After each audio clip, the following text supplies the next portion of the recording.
یا یتیموں کا مال کھایا، یہ مجھے بھی پتا ہے، یہ آپ کو بھی پتا ہے۔ وراثت تقسیم ہوئی تو کیا برابر بہن کا حق دیا یا اس کا حق غصب کیا یا اس سے مرنا جینا ختم کیا، یہ آپ کو بھی پتا ہے، مجھے بھی پتا ہے۔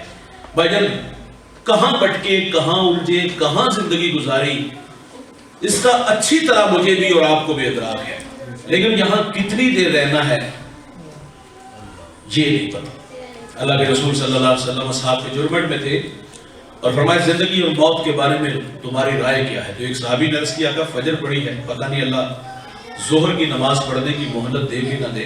فجر سے ظہر کا دورانیہ کتنا ہے؟ تقریباً 8-9 گھنٹے ہے۔ صحابی رسول نے 8-9 گھنٹے زندہ رہنے کی بات کی تو حضور نے کیا فرمایا؟ لمبی امید ہے۔ آج ہم کسی کو آخرت کی بات سنائیں تو لوگ کہتے ہیں مولوی صاحب کندھوں پہ ذمہ داریاں بڑی ہیں، بچے چھوٹے ہیں، سیانے ہوں گے، تو پھر ہم جانیں یا اللہ کا گھر جانے۔ اور ہم نے کہا کہ ضروری کام ہے نا وہ میں نپٹا دوں، اور وہ ضروری کام ہفتہ 10 دن کے نہیں ہیں، کم از کم 1.5 اشرہ ہے۔ ہم کہتے ہیں یہ ضروری کام میرے علاوہ وہ کر نہیں سکتا، تو اس کے بعد میں جانوں یا اللہ کا گھر جانے، 5 وقت نماز پڑھوں گا، مسجد کی صفائی ستھرائی بھی میں کروں گا۔ یہ کون کہہ رہا ہے؟ جو ایک سانس کا بھی مالک نہیں تھا۔ وہ کہانی 15 سال کی سنا گیا۔ صحابی رسول صرف 8-9 گھنٹے کی بات کرتے ہیں، فرمایا لمبی امید ہے۔ ایک عرض کر دیا کہ ظہر پڑی ہے، پتہ نہیں اثر نصیب ہو کہ نہ ہو، فرمایا لمبی امید ہے۔ ایک عرض کر دیا اثر پڑی ہے، پتہ نہیں مغرب نصیب ہو کہ نہ ہو، انہوں نے اس لیے کہا تھا کہ اس میں وقت تھوڑا ہوتا ہے، فرمایا لمبی امید ہے۔ ایک عرض کر دیا کہ مغرب کی رکعت پڑی ہے، پتہ نہیں دوسری نصیب ہو کہ نہ ہو۔ تو میرے نبی فرماتے صحابہ کو فجر سے ظہر، کوئی ظہر سے اثر، کوئی اثر سے مغرب، اور کوئی مغرب کی رکعت کی بات کرتا ہے، فرمایا میں محمد تو کہتا ہوں کہ ایک طرف سلام پھیرا ہے، پتہ نہیں دوسری طرف سلام پھیرنے کی مہلت ملے کہ نہ ملے۔ جو موت ہے وہ اس قدر قریب ہے۔ دجلہ کی موجیں گواہ ہیں، حضرت معروف کخی ایک بہت بڑا نام گزرا ہے، آپ اپنے تلامذہ کے ساتھ تشریف فرما تھے اور آپ نے وہاں بیٹھے بیٹھے تیمم کیا۔ ایک جوان کھڑا ہو اس نے سوال کیا، استاد جی پانی کی موجودگی میں تیمم جائز ہوتا ہے؟ تو فرمایا بیٹا پانی میسر آ جائے تیمم خود بہت ٹوٹ جاتا ہے۔ تو جب آپ مسئلے کی نوعیت سے باخبر ہے، یہ 2 قدم پر دجلہ ہے، آپ اٹھتے اور وہاں جا کے وضو بنا لیتے، علم ہونے کے باوجود ایسا کیوں کیا؟ تو حضرت معروف فرماتے تمہیں سمجھانے کے لیے، تمہیں جو ہے تعلیم کے لیے کہا، ذرا سمجھائیے۔ کہا یہ 6 فٹ کا انسان ہے کیا؟ اپنی طرف اشارہ کیا نا، یہ 6 فٹ کا انسان ہے کیا؟ زندگی اور موت اس کی حقیقت ہی کیا ہے؟ فرمایا یہ تو پانی کا بلبلہ ہے، بلبلے کو نہ اٹھنے میں دیر لگتی ہے نہ پھٹنے میں دیر لگتی ہے۔ فرمایا میں قدم اٹھاؤں اور زندگی وفا نہ کرے۔ آپ فرماتے ہیں میں نہیں چاہتا کہ جب میں دنیا سے جاؤں تو بغیر وضو ہی مر جاؤں۔ یہ محتاط لوگ تھے، اور جو احتیاط کی راہوں پہ چلتے ہیں ان سے عمل کی راہیں نہیں روٹتی، اور جو شترے بے مہار کی طرح زندگی گزارتے ہیں نا، مان مانی کرتے ہیں، پھر ان سے عمل کی راہیں روٹ جاتی ہیں۔ ہم نے اسلاف کو پڑھا ہے، ان کی زندگیوں کا مطالعہ کیا ہے، وہ لوگ آخرت کے معاملے میں فکر مند پائیں گے۔ حضرت عمر رضی اللہ تعالیٰ عنہ نے ملازم رکھا تھا۔ میں اور آپ ملازم کیوں رکھتے ہیں؟ کھیتی باڑی کے لیے، جانوروں کو چارہ ڈالنے کے لیے، گھر کی چوکیداری کے لیے۔ جو 23 لاکھ مربع میل کا حاکم ہے، ملازم کیوں رکھا؟ وہ رات کو آگے آپ کے پاؤں دباتے، اس بات کی ماہانہ تنخواہ ملتی نہیں دوست، ماہانہ تنخواہ اس بات کی دیتے ہیں کہ تو نے آ کے کنڈا کھڑکا کے اتنا کہنا ہے عمر موت کو مت بھول، اس بات کی ماہانہ تنخواہ ملتی ہے۔ آج ہم کسی کو موت یاد کروائے نا تو لوگ کہتے ہیں مولوی اپنی تقریر اپنے پاس رکھ، شباب ہمیشہ رہے گا، عمر کے سائے نہیں ڈلیں گے، موت کی ہچکیاں نہیں لگیں گی، خدا کی کچہری میں پیشی نہیں۔ ہم تو گزر جاتے ہیں، لیکن جوانوں کبھی آسمان کی چھاتی پہ چمکتا چاند دیکھا ہے؟ یہ ایک صورت میں نہیں ہوتا، یہ کبھی قمر ہوتا ہے، کبھی بدر ہوتا ہے، کبھی ہلال ہوتا ہے۔ اور بھائی ہمیں بھی اس دنیا میں ہمیشہ نہیں رہنا، یہاں جو آیا ہے وہ جانے کے لیے، اور جو پیدا ہوا ہے وہ مرنے کے لیے۔ کل من علیہا فان، جو بھی ہے اس کو فنا ہے، بقا صرف اللہ کو ہے۔ یہاں کسی نے بھی بیٹھ نہیں رہنا، ہم سب نے اپنی اپنی باری پہ شہر خاموشہ کو آباد کرنا ہے، اور یہ سانسوں کی مالا کب ٹوٹ جائے، موتی خاک میں مل جائے، یہ ہم میں سے کسی کو کوئی خبر نہیں۔ حضرت عمر نے ملازم اس لیے رکھا کہ کنڈا کھڑکا کے کہنا ہے، موت کو نہیں بھولنا، اس بات کی تنخواہ ملتی ہے۔ اچھا ایک دفعہ وہ آیا، جو بنا اس کی ہتھیلی پہ رکھا، فرمایا آج کے بعد نہیں آنا۔ اس نے کہا میرے آنے میں کوئی کوتاہی ہوں؟ کہا ایسی کوئی بات نہیں۔ موت کا کھٹکا؟ کہا برقرار۔ کہا پھر وضاحت دے دیں، آپ چھٹی کیوں دے رہے؟ جوانوں دھیان سے سنیے گا۔ حضرت عمر نے داڑھی پکڑی اور اس میں سے 2 سفید بال الگ کیے، تو اسے مخاطب ہو کے کہتے اب یہ بال چین نہیں لینے دیتے، داڑھیوں میں سفید بال آ جائیں تو سمجھ لو موت کا وقت قریب آ گیا ہے۔ یاداشت جب کمزور ہو جائے سمجھ لو موت کا وقت قریب آ گیا. اٹھتے جنازے، پھیلی ہوئی قبریں اور بچھے ہوئے صفے ماتم یہ انسان کو پیغام موت دیتے ہیں. آئینے کے سامنے ایک جوان کھڑا ہے، داڑھی میں سفید بال دیکھے تو رونے لگے. آپ جانتے ہیں وہ کون تھے؟ یہ وہ شخصیت ہے جس کو میرے نبی نے دنیا میں 11 مرتبہ جنت کی بشارت دی. یہ وہ جوان ہے جس سے فرشتے حیا کریں. یہ وہ جوان ہے جس کے بارے میں رسول اللہ فرماتے میری 40 بیٹیاں بھی ہوتی نا تو میں ایک ایک کر کے عثمان کے نکاح میں دے دیتا. آئینے کے سامنے کھڑے ہیں، داڑھی میں سفید بال دے کے رونے لگے. کسی نے کہا حضرت کیا ہوا؟ تو آپ فرماتے موت کی نشانی آ گئی ہے. لیکن عثمان نے بھی قبر کی تیاری نہیں کی. ہم کہاں کھڑے ہیں؟ میری اور آپ کی حیثیت اور اوقات کیا ہے؟ اتنے بڑے لوگ یار، اور آخرت کے معاملے میں کس قدر فکر مند ہے. بھائی جان دنیا میں کتنی دیر رہنا ہے یہ کسی کو نہیں خبر. حکیم لقمان نے دوسری نصیحت کی، بیٹا آخرت میں جتنی دیر رہنا ہے تو اس کے لیے محنت بھی اتنی کرنا. دنیا کا تو نہیں پتا لیکن آخرت کا پتا ہے. وہاں ہم نے ہمیشہ رہنا ہے، اور جہاں ہمیشہ رہنا ہے وہاں کے لیے کتنی محنت کرتے ہیں. معذرت سے کہوں گا آخرت کے معاملے میں لوگوں کی طبیعتوں میں بے نیازی. ہم کہتے ہیں یہ جہاں مٹھا، اگلا کس نے میٹھا آئے گی دیکھی جائے گی. جسے کوئی بات نہ آئے وہ کہتے ہیں مولوی بخشے گے ہم بخشے جائیں گے. بھائی مولوی اپنی قبر میں جائے گا، آپ نے اپنی قبر میں جانا ہے. اندھے کے ہاتھ میں چراغ ہو، چراغ کا کام راستہ دکھانا. اندھا استفادہ نہیں کرتا، نہ کرے آپ کر لو یار. سادی کہتے ہیں نصیحت دیوار پہ لکھی، بات اچھی ہے وہ قبول بھی کرتی، نہ کرے آپ کر لو. ہم نے کہا مولوی بخشے گے ہم بخشے. اچھا فرض کرو اگر مولوی نہیں بخشے جاتے جہنم قبول ہے؟ او بھائی جان یہ وہ راستے ہیں جو جہنم کی طرف لے جانے والے ہیں. بعض نے کہا کہ مولوی بخشے گے اور بعض نے کہا کہ ڈبکی لگے گی اور جان چھوٹ جائے گی. راوی میں چراب میں بھائی جان آپ کا دریا ہے. میرے نبی مسجد نبوی میں تشریف فرما ہے، دھماکے کی آواز آئی تو صحابہ سے کلام کیا، مخاطب ہوئے. فرمایا جانتے ہو یہ آواز کیسی تھی؟ عرض کی اللہ اور اس کا رسول بہتر جانتا. فرمایا 70 سال پہلے جہنم میں ایک پتھر پھینکا گیا تھا، آج گہرائی میں پہنچ جائے. کتنے سال؟ 70 سال جاتے لگے گا تو پھر 70 سال آتے بھی تو لگیں گے. اور ایک ڈبکی کتنے سال کی ہوئی؟ 140 سال کی. دلیر آدمی کہتا ہے ڈبکی لگے گی. دنیا کی آگ بے وفا ہے، اس کی کہانیاں یہ جلاتی ہے اور خاک کرتی ہے. لیکن جہنم کی آگ وہ تارکول کی طرح، لوک کی طرح ہوگی جو جسموں کے ساتھ ہی چشمہ ہو جائے گی، وہ جان بھی نہیں چھوڑے گی. دنیا کی آگ سے جہنم کی آگ 69 گنا زیادہ سخت ہے.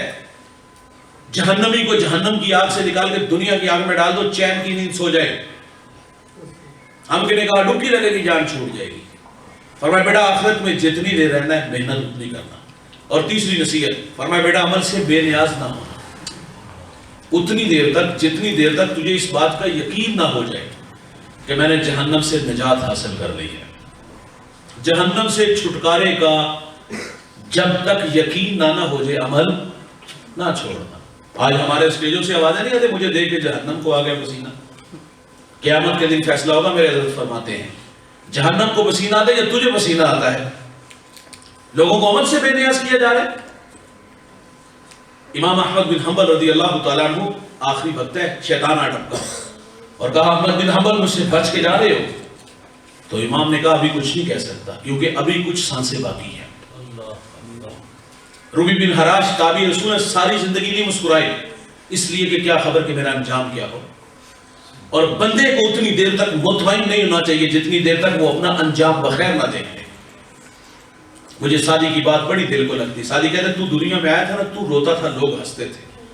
فرمایا ان سے بدلہ لینا. بچہ جب دنیا میں آتا ہے نا تو اس کے ساتھ ہمزاد شیطان بھی جنم لیتا ہے جو بچے کی پسلیوں کو چھیڑتا ہے. جب بچے کی پسلیوں کو چھیڑتا ہے تو بچے کو درد ہوتا ہے، درد ہوتا ہے تو بچہ روتا ہے. تو گھر والے خوش ہوتے ہیں. گھر والوں کی خوشی اس کے رونے پر نہیں، خوشی اس لیے ہے کہ بچہ زندہ ہے. بچہ روئے نا تو گھر والے پریشان ہو جاتے کہیں مردہ تو نہیں. سادی کہتے تو آیا تھا تو روتا تھا لوگ ہنستے تھے. فرمایا بدلہ لے کے جانا. زندگی ایسی گزار کے جانا، ایسی گزار کے جانا کہ جب تو دنیا سے جائے تو تو ہنستا ہوا چلا جائے اور لوگ روتے ہوئے رہ جائیں. لیکن ہمارے ساتھ ستم پتہ کیا ہوا؟ ہم آئے بھی روتے ہوئے اور جب دنیا سے رخصت ہوئے تو روتے ہوئے چلے. ظاہر دامن عمل سے خالی ہوتا ہے. بھائی جان عمل سے بنتی ہے زندگی، جنت بھی جہنم بھی. اعمال کا لشکر ہوگا تو جنت کا باغ بنے گی نا قبر. اور اگر ان کندھوں پہ گناہوں کی گٹھڑی اٹھا کے گئے تو وہ جنت کا باغ نہیں جہنم کا گھڑا بنے گی. القبر بیت الدیان، میرے نبی فرماتے ہیں قبر کیڑوں کا گھر ہے. اگر کوہ ابو قبیس کی چھاتی کو ڈنگ مارے اتنا زہریلا ہے، فرمایا وہ اپنے وجود کو برقرار نہیں رکھتا ہے. تو مسلط کس پہ ہوگا؟ جس کا دامن عمل سے خالی ہوگا. تو تیسری نصیحت بیٹا عمل سے بے نیاز نہ ہونا، آخری سانس تک عمل نہیں چھوڑنا. اور چوتھی نصیحت فرمایا بیٹا اللہ کے تم جس قدر محتاج ہو نا اس کی عبادت بھی اس قدر کرنا. سوال ہے میں اور آپ اللہ کے کتنے محتاج ہیں؟ اٹھنے بیٹھنے میں، چلنے پھرنے میں، کھانے پینے میں، قدم قدم پہ ہم سب اللہ کے محتاج ہیں. جس کے ہم سب محتاج ہیں اس کی عبادت کتنی کرتے ہیں؟ 5 وقت منادی پکارتا ہے نا، کتنے لوگ مسجد میں آتے ہیں؟ بہت بڑی مسجد نہیں، چھوٹی سی مسجد ہے.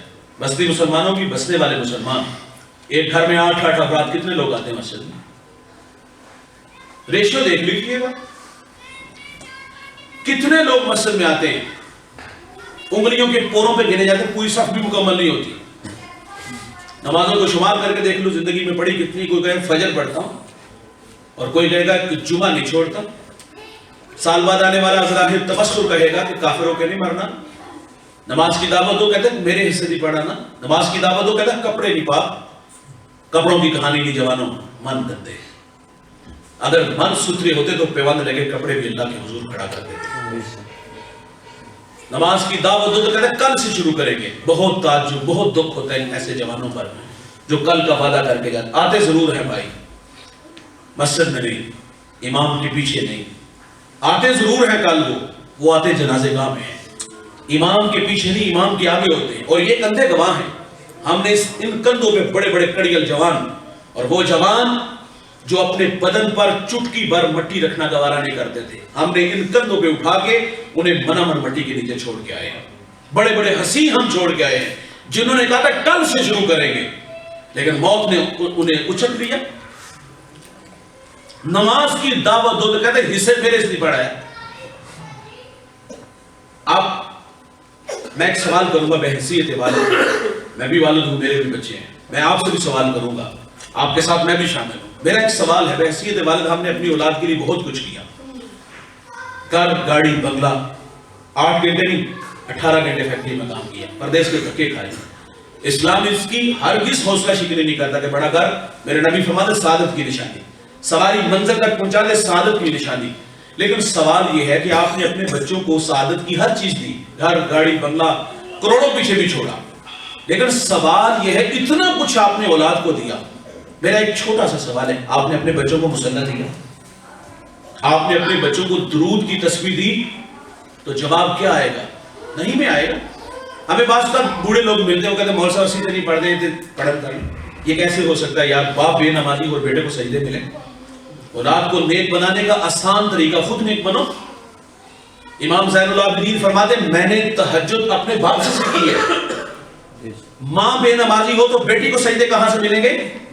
سیدہ زینب رضی اللہ تعالیٰ نے جب کربلا سے واپس آئی نا تو کسی خاتون نے سوال کیا کہ کربلا میں خاندان نبوت پر سب سے مشکل گھڑی کون سی تھی؟ پوچھنے والے کی غرض سمجھ میں آتی ہے، وہ شہادتوں کی تڑپتی داستان سننا چاہتی. سنانے کے لیے بہت کچھ تھا بھائی، ہے دل میں درد و علم کے فسانے بھرے ہوئے، مدت تو سناؤ گر کو برداشت نہ ملے. اگر سنانے بیٹھتی خود بھی تڑپتی، اوروں کو بھی تڑپاتی. کیسے حضرت امام حسین کی شہادت کا تذکرہ کیا، اور محمد کی شہادت کا تذکرہ کیا. کیا حضرت علی عسکر کے حلق میں 2 شاخہ جو تیر لگا تھا اس کا تذکرہ کیا. کیا گھوڑے سے زمین کی طرف علی اکبر جب گرے اور والد کو آواز دے کے کہا کہ ابا مجھے سنبھالیے گا، وہ تڑپتی داستان سنائی آپ نے اس خاتون کو. کیا حضرت عباس کے کٹے ہوئے بازوؤں کا تذکرہ ہوا؟ سنانے کے لیے بہت کچھ تھا. لیکن سیدہ زینب کے لفظ سنیے گا، آپ فرماتی ہے کہ کربلا میں خاندان نبوت پر مشکل گھڑی، خیموں کو آگ لگی، بچوں کو جمع کرنے اور لاشوں کو اکٹھا کرنے میں ہمارا کچھ وقت لگا تھا. آپ فرماتے اس وقت ہماری نماز مغرب میں تھوڑی سی تاخیر ہو گئی. قضا نہیں بھائی، تاخیر ہوئی. سوال ہے ہماری نمازوں میں تاخیر ہوتی ہے یا قضا ہوتی ہے؟ کتنی دیر ہو گئی یار مسجد میں آئے ہوئے. ہم نے اپنی اولاد کو اتنا کچھ دیا، یار سجدے کیوں نہ دیے؟ حضرت فاطمہ الزہرا رضی اللہ تعالیٰ عنہ مصلی بچھاتی ہیں اور کیا کہتے ہیں، اللہ تیری راتیں مختصر ہیں، رات بیت جاتی ہے فاطمہ کا ذوق بندگی نہیں پورا ہوتا. اللہ ایک رات دے دے تجھے جی بھر کے سجدے تو کر لو. اور کربلا والے پیغام دیتے ہیں جان جائے نماز نہ جائے. اور یاد رکھیے گا جس گھر میں نماز زندہ ہے نا وہاں دین زندہ ہے. اور اب میں اور آپ دیکھ لیں ہمارے گھروں میں مصلی بچتے ہم اللہ کے حضور سجدہ کرنے آتے ہیں، ہم اپنے بچوں کو ساتھ لاتے ہیں، تو جواب یہی ملے گا کہ ہمارے پاس ٹائم ہی نہیں ہوتا، وقت ہی نہیں ہوتا۔ حقوق اللہ میں قیامت کے دن پہلا سوال نماز کا ہوگا میرے بھائی۔ آج نماز نہیں نہ پڑھیں گے، آپ دیکھ لو کوئی جنازہ اٹھتا ہے نا تو قبرستان میں جنازے گاہ میں ہمیں جنازے گاہ بھرے نظر آتے، پورا علاقہ، پورا شہر، پورے گاؤں تک آ جاتے ہیں بھائی جان، اور پہلی صف میں کھڑے ہونے کی کوشش کرتے ہیں، حالانکہ پچھلی صفوں میں ثواب زیادہ ہوتا ہے۔ یہ جنازے میں آ کے پہلی صف میں اس لیے کھڑے ہوتے تاکہ اہل خانہ کو پتہ چلے کہ ہم بھی آئے ہوئے ہیں، منہ دکھانے آئے نا۔ وہ بھائی نماز تو فرض عین ہے، وہاں کتنے لوگ آتے ہیں؟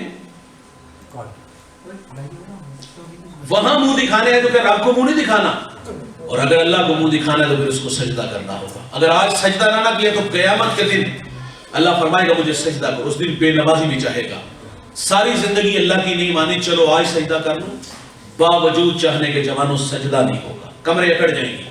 اور بے نمازی کہاں کھڑا ہوگا؟ قارون حامان کے ساتھ۔ یہ اللہ رسول کے دشمن ہے، جس صف میں اللہ رسول کے دشمن کھڑے ہوں گے اسی صف میں بے نمازی کو کھڑا کیا جائے گا۔ ہمارا حال پتہ کہ وہ ساگر نے کہا تھا کہ کون کہتا ہے کہ ظلمات نے دم توڑ دیے، ہم اندھیروں میں کھڑے ہیں آج بھی۔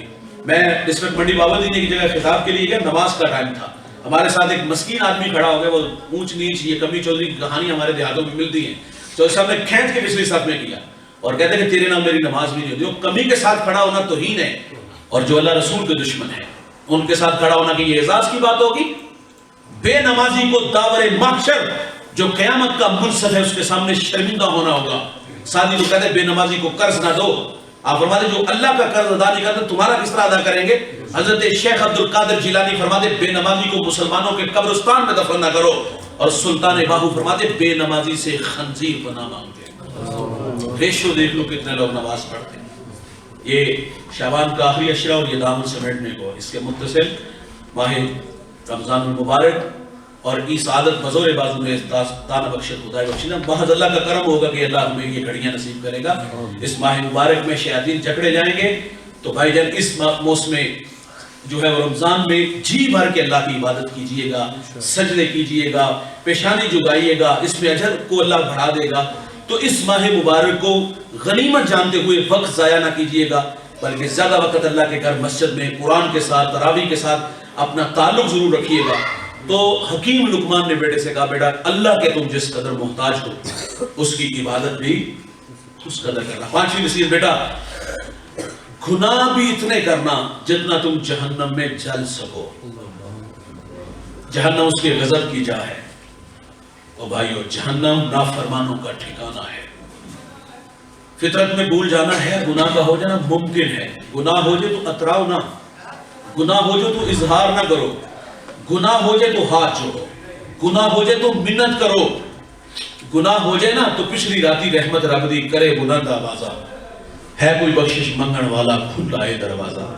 تو معذرت کرو اپنے بارے سے، کیونکہ توبہ کا در بند نہیں ہوا اور سورج مغرب سے طلوع نہیں ہوا۔ مجرم جتنا مرضی بڑا کیوں نہ ہوا، بس ہاتھ جوڑ کے ایک دفعہ کہہ دے کہ یا اللہ آج کے بعد گناہ نہیں کروں گا، میرا مالک اتنا کریم ہے اس کے گناہ کو لوح محفوظ سے مٹا دے گا۔ ہم تو مائل بکرم ہیں، کوئی سائل ہی نہیں، راہ دکھلائے کسے کوئی راہرو منزل ہی نہیں۔ حضور کی خدمت میں خاتون حاضر ہوئی، 4 دفعہ کہا تکبیر یا رسول اللہ، آقا مجھے پاک کیجیے۔ مجرمہ کا گناہ بڑا تھا، شادی شدہ تھی، اس سے زنا کا ارتکاب، اس کے پیٹ میں بچہ تھا۔